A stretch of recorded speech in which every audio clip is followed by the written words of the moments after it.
Alone in the Arctic, a photographer's chilling encounter with polar bears and frostbite. The first thing I noticed wasn't the cold. It was the silence. A silence so complete, it felt like pressure against my eardrums. Broken only by the soft crunch of my boots on snow and the rhythmic cloud of my breath crystallizing in the air. The thermometer on my pack read -37°C. But numbers meant little out here.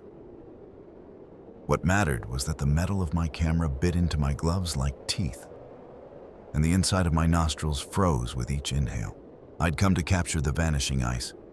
Instead, I was watching it try to claim me. My name is Daniel, wildlife photographer for National Geographic and self-proclaimed Arctic enthusiast. At least, that's what my bio said. Right now, trudging across the frozen expanse with the weight of equipment on my back and the knowledge that I was at least 3 miles from base camp, I felt less like an enthusiast and more like an idiot. The expedition had been meticulously planned 2 weeks on Ellesmere Island during early spring to document polar bear hunting patterns before the ice began to break up. 6 researchers, 2 guides, and me, the observer, the chronicler, the eye. We'd been dropped at a research station abandoned during winter, a cluster of prefabricated huts huddled against the wind like freezing cattle. Just a quick scout, I'd told Mikkel, our lead guide, that morning. I'll follow the ridge and be back before lunch. That was 6 hours ago, before the storm appeared from nowhere, a white wall sweeping across the horizon faster than I could track it. Before I'd lost the ridge in blinding snow. Before my GPS had died in the cold with an electronic whimper that seemed absurdly final. I stopped walking, fought the urge to sit. Sitting meant surrendering to exhaustion, and exhaustion meant death out here. Instead, I unscrewed my thermos with clumsy, gloved hands. The tea inside had gone from scalding to lukewarm in the hour since I'd filled it. I drank anyway, grimacing at the metallic taste. "Think, Danny," I muttered, my voice muffled by the balaclava covering my face. Talking to yourself was the first sign of madness, or so they said. But out here, hearing a human voice, even my own, seemed an anchor to sanity. The storm had disoriented me, but I knew the general direction of the camp. The problem was the landscape between a maze of pressure ridges, towering walls of ice formed when sheets collided. They created a labyrinth that was beautiful through a lens, but deadly to navigate. And somewhere out there roamed the very subjects I'd come to photograph. Magnificent predators that would view me as nothing more than convenient calories. I checked my watch. 3 hours of daylight left, maybe less in the storm. Nobody would come looking until tomorrow. Protocol dictated waiting out bad weather. By then, no, I refused to complete that thought. I tightened the straps on my backpack and moved forward, 1 foot in front of the other. The rhythm of walking generated heat, and heat meant survival. I focused on the small circle of visibility around me, maybe 10 feet in any direction. Beyond that, only swirling white chaos. The ridge appeared suddenly, a dark line cutting through the whiteness. I nearly sobbed with relief. If I could follow it, I might find my original trail. I adjusted course, angling toward its base. That's when I saw the tracks, large, distinctive paw prints pressed into the snow, each the size of a dinner plate. Fresh, the edges still sharp despite the falling snow. My heart hammered against my ribs like a trapped bird. I'd spent my career photographing predators, lions in the Serengeti, tigers in Siberia, jaguars in the Amazon. But there was something uniquely terrifying about polar bear tracks when you were alone in their territory. I fumbled for my bear spray, cursing as I struggled to reach it under layers of Arctic gear. It probably wouldn't work in this cold anyway. The propellant tended to freeze. The flare gun in my emergency kit was a better bet. The wind shifted suddenly, bringing with it a scent that tightened every muscle in my body. A musky, animal odor that triggered ancient warning systems in my brain. I wasn't alone in the whiteout. I turned slowly, scanning the limited visibility around me. Nothing but snow and ice.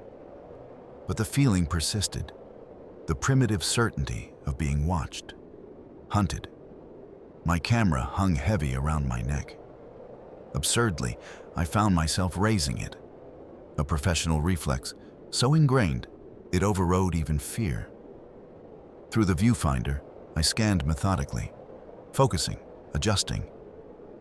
And there she was. A massive female, perhaps 800 pounds of muscle and fur, standing motionless about 30 yards away. Perfect camouflage against the snow, except for her black eyes and nose, fixed on me with predatory intensity. The world narrowed to those eyes, and the distance between us. My finger pressed the shutter button automatically. Click. The sound obscenely loud in the silence. She took a step forward. I'd been told what to do in this situation. Stand your ground. Make yourself look big. Speak in a firm voice. Don't run. Running triggers the chase response. But knowing what to do and actually doing it when facing the world's largest land predator are entirely different things. "Hey," I called, my voice embarrassingly thin. I raised my arms, trying to look larger. "Hey, go away." Another step. She was testing, assessing. I reached for the flare gun, movements deliberately slow. Any sudden motion might trigger an attack. The gun was in a side pocket of my pack, requiring me to half turn. When I looked back, she was gone. I blinked, disbelieving. The swirling snow revealed nothing but emptiness where she'd stood. Worse than seeing her was not seeing her. Knowing she was out there, circling perhaps, choosing her moment. My hands shook as I loaded the flare gun. Red emergency flares, designed to signal rescuers, not deter predators. But they might startle her enough to buy me time. I kept it ready, turning in a slow circle. The attack came from behind. I heard nothing, just felt a tremendous impact between my shoulder blades that sent me sprawling face first into the snow. My pack had saved me, absorbing the blow meant to break my spine. I rolled, scrambling, the world a chaos of white and the flash of cream-colored fur. She reared above me, massive front paws extended, ready to come down with crushing force. I fired the flare gun directly at her chest. The red star burst with a shrieking hiss, bouncing off her fur but erupting in a shower of crimson sparks that filled the air between us. She roared, a sound so deep it seemed to vibrate the ice beneath me, and reared back, startled by the fire and noise.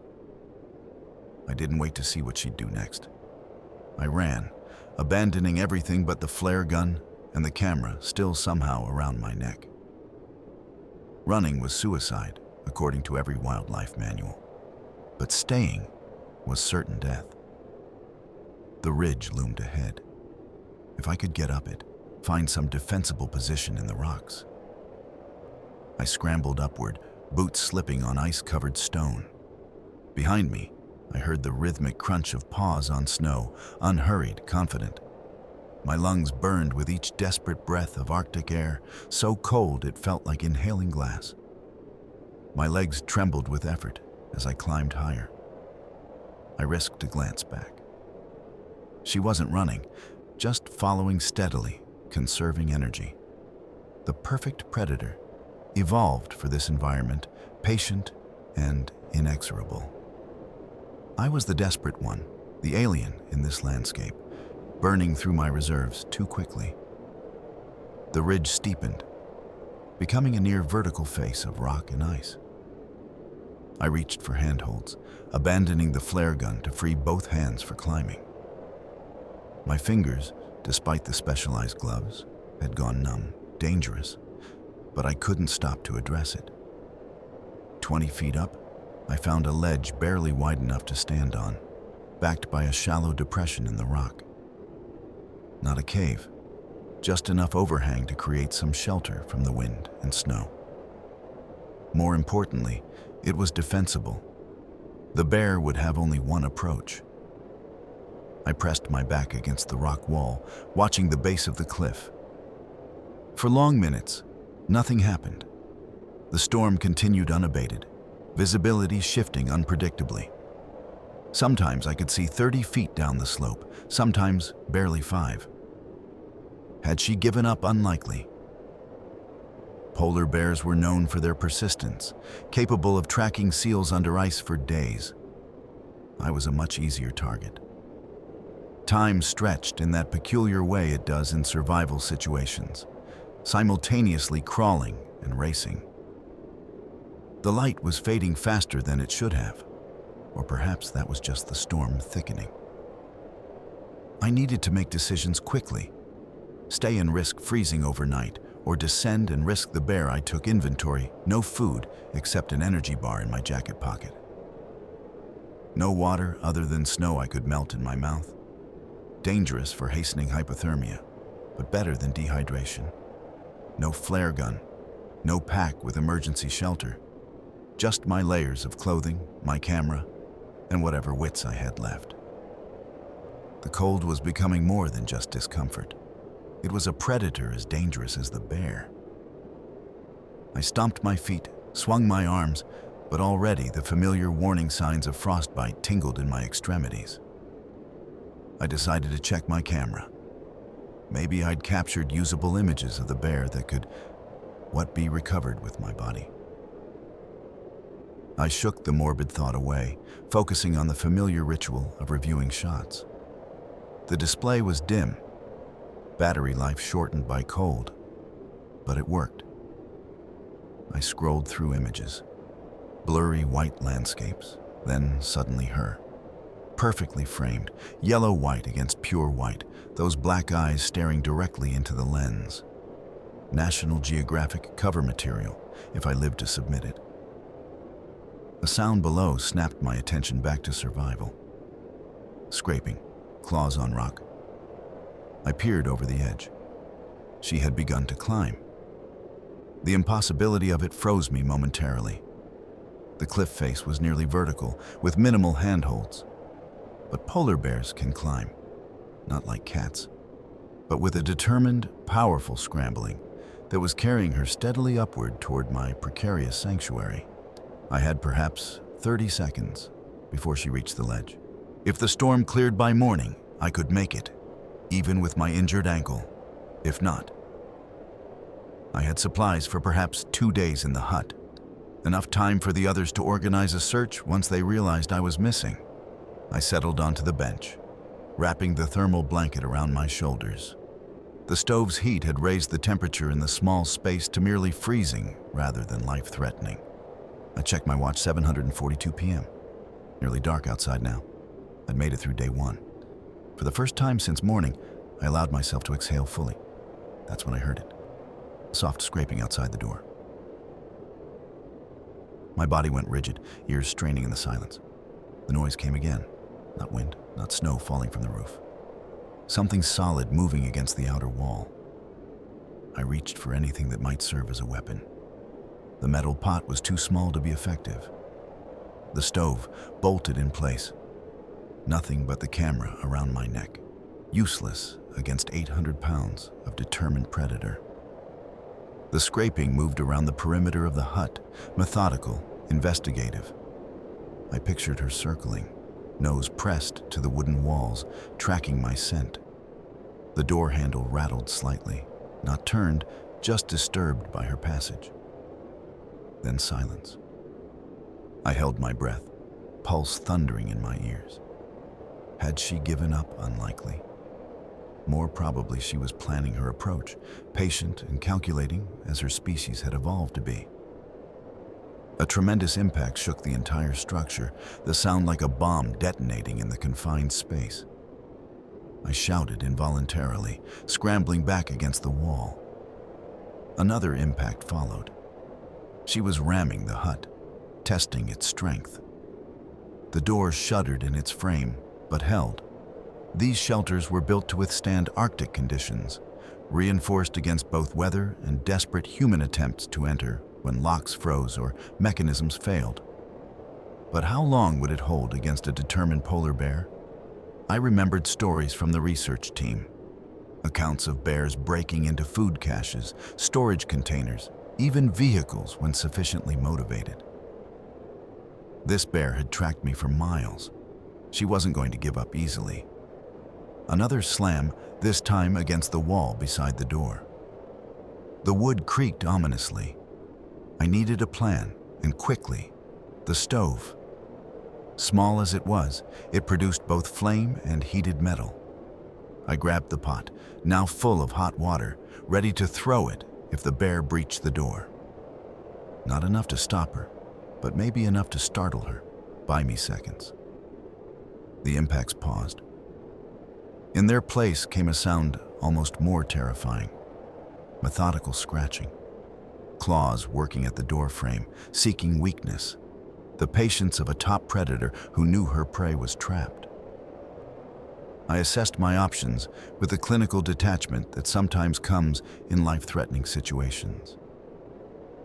The hut had no windows, no secondary exit. I was cornered.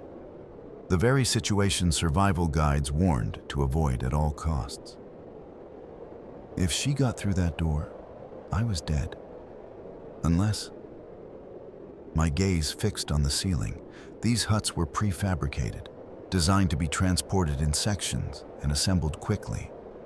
The roof would be attached to the walls with bolts or brackets, not integrated timber. It might be my only way out. I stood on the bench, ignoring the protest from my injured ankle, and pushed against the ceiling panel. It didn't budge. I tried again, shifting position to apply leverage differently. Nothing. Another slam against the door. The frame splintered slightly, a hairline crack appearing in one plank. She'd found a vulnerability and was focusing her assault there now. I directed the beam of my headlamp at the ceiling, searching for any sign of how it was constructed.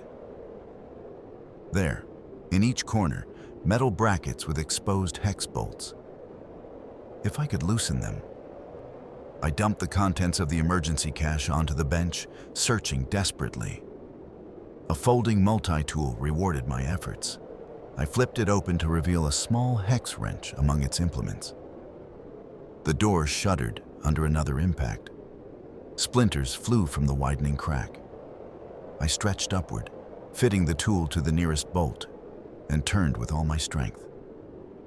Nothing happened at first. Then, with a creak of protest, it began to move. Arctic cold had seized the threads, but they were giving way. One bolt loose. 3 to go.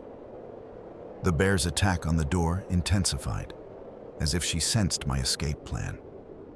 Each impact sent me swaying on my precarious perch, making the delicate work with the tiny tool nearly impossible. Second bolt free. The ceiling panel shifted slightly. A section of the door frame gave way with a crack like a gunshot. A massive white paw, tipped with black claws, thrust through the gap, swinging blindly. I pressed myself against the wall, out of reach, watching in horrified fascination. The paw withdrew, to be replaced by a snuffling black nose and hot breath that condensed instantly in the cold air. She was enlarging the opening methodically, tearing away splinters with each pass of those formidable claws. Third bolt. My hands shook so badly, I dropped the multi-tool, watching in despair as it clattered to the floor, directly below the widening hole in the door. There was no time to retrieve it. I braced my back against the ceiling panel and pushed with everything I had. The panel lifted slightly, snow on top shifting with a soft hiss. Not enough clearance to escape, but hope. The bear's efforts redoubled. The gap was now large enough to admit her head, that massive, beautiful, terrifying face with eyes that held no malice, just hunger and determination. I grabbed the pot of hot water and threw it directly into that face. She roared, a sound so deep and powerful it seemed to vibrate through my bones, and recoiled from the opening. I knew it would buy me seconds at most, Those seconds were enough. I threw my full weight upward, ignoring the screaming pain from my ankle. The panels shifted, snow cascading down into the hut. I pushed again, creating a gap just wide enough to squeeze through. Outside was darkness and bitter cold. The storm reduced to occasional gusts that stirred the snow. I hauled myself onto the roof, my body protesting every movement. Below, the bear had returned to the door, her assault now frenzied rather than methodical. I didn't wait to see if she'd break through. I rolled off the far side of the roof, landing badly in a snowdrift that partially cushioned my fall. Fresh pain lanced through my already injured ankle, but there was no time to address it. I oriented myself, using the stars now visible through breaks in the clouds, northwest to camp. I began hobbling, each step agony, using the knowledge that the bear would be occupied with the hut for at least a few critical minutes. The cold hit me like a physical blow. Without my outer jacket, the wind cut through my remaining layers as if they weren't there. Already the familiar numbness was spreading through my extremities, a numbness that would feel almost comforting before it killed me. I had perhaps 20 minutes before hypothermia became critical. Less time than it would take to reach camp, even uninjured. A roar behind me announced that the bear had either broken through or discovered my escape. I didn't look back, focusing every remaining ounce of energy on forward motion. The terrain was mercifully flat, though deep snow made each step laborious. I fell repeatedly, each time taking longer to rise. My thoughts began to fragment, a dangerous sign. I forced myself to focus on counting steps, on the rhythm of movement. 100 steps. Check behind. No sign of pursuit. 200 steps. The cold no longer seemed so bitter.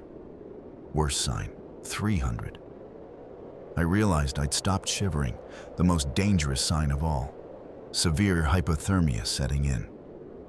I fell again, and knew with strange clarity that I wouldn't be getting up this time. My body had reached its limits. At least the end would be peaceful. Hypothermia's final gift was the illusion of warmth, the gentle slide into terminal sleep. As my consciousness began to fade, I thought I saw lights in the distance. Hallucinations, I decided. The brain's final comfort, false hope before the end. The lights grew larger, accompanied by a mechanical growl that seemed to vibrate through the ice beneath me. Not hallucinations, snowmobiles. My last coherent act was to remove my camera and hold it above the snow. If nothing else, my final shots of the bear might survive. Then darkness took me. I awoke to an insistent beeping and the murmur of voices. Sterile white ceiling above me. Hospital. The steady beep was a heart monitor, my heart monitor. "He's awake," someone said. A face swam into view. Dr. Nelson, the expedition physician. Behind him stood Mikkel, our guide, his weathered face set in unfamiliar lines of concern. "Welcome back to the land of the living, Danny," Nelson said, checking my pupils with a penlight. "You gave us quite a scare." My throat felt like I'd swallowed broken glass. "How?" I managed. "Search party found you about a mile from camp," Mikkel replied. "Another 20 minutes and we'd have been recovering a body instead of a photographer." Memory returned in fragments. The storm, the bear, the hut, the desperate escape. "The bear?" I asked. "Gone by the time we found you," Mikkel said. "Lucky for everyone involved." I tried to sit up, only to discover I was connected to various tubes and monitors. "My camera," Mikkel smiled slightly. "Intact. Better than you, actually. You've got moderate frostbite on both hands and your right ear, severe sprain of the right ankle, mild hypothermia, though it was severe when they brought you in, and general exhaustion. The memory card?" Already downloaded, he interrupted. Quite spectacular shots, especially considering the circumstances. National Geographic will be pleased. Assuming, of course, they don't fire you for reckless endangerment. I relaxed back against the pillows. The hut saved my life. The hut nearly became your coffin, Mikkel corrected. You should never have been out there alone. You should have turned back at the first sign of the storm. You broke at least 6 safety protocols I can name offhand. He was right, of course. I'd allowed the photographer's eternal quest for the perfect shot to override common sense and training.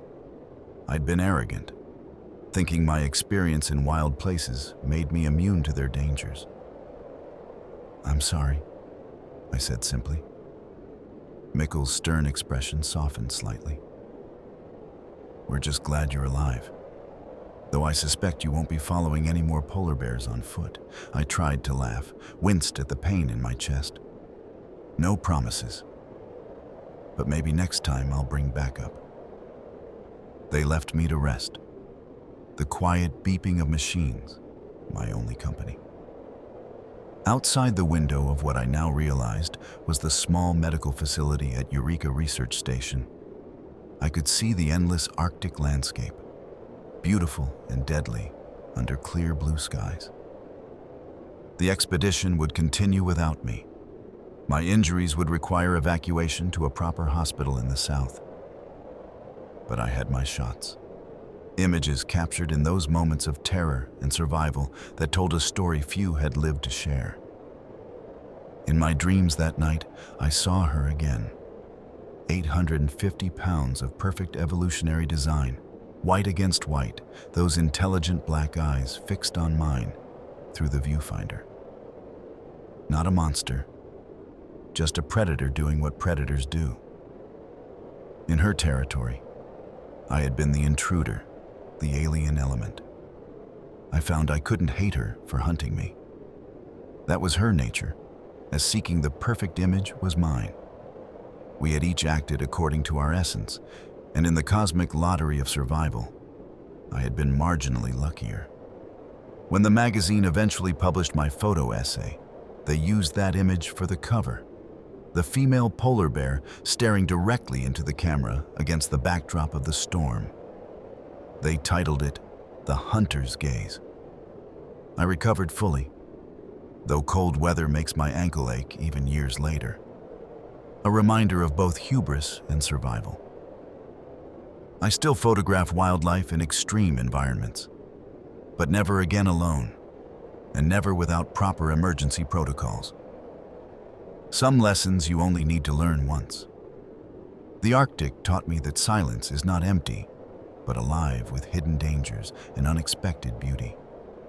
It taught me that survival often comes down to split-second decisions, dumb luck, and the thin margin between hubris and courage. Most importantly, it taught me that in the great wild spaces of our world, we are neither conquerors nor victims, just temporary visitors in ancient realms that function by rules far older than our brief human presence. I carry my camera to those places still, but with a different perspective now. With respect rather than entitlement. With awareness of my vulnerabilities rather than confidence in my skills alone. And sometimes, in the silence of remote locations, I think I feel those black eyes watching me again, not with malice, but with the perfect, dispassionate focus of nature's most efficient predator. I'm more careful now about looking back.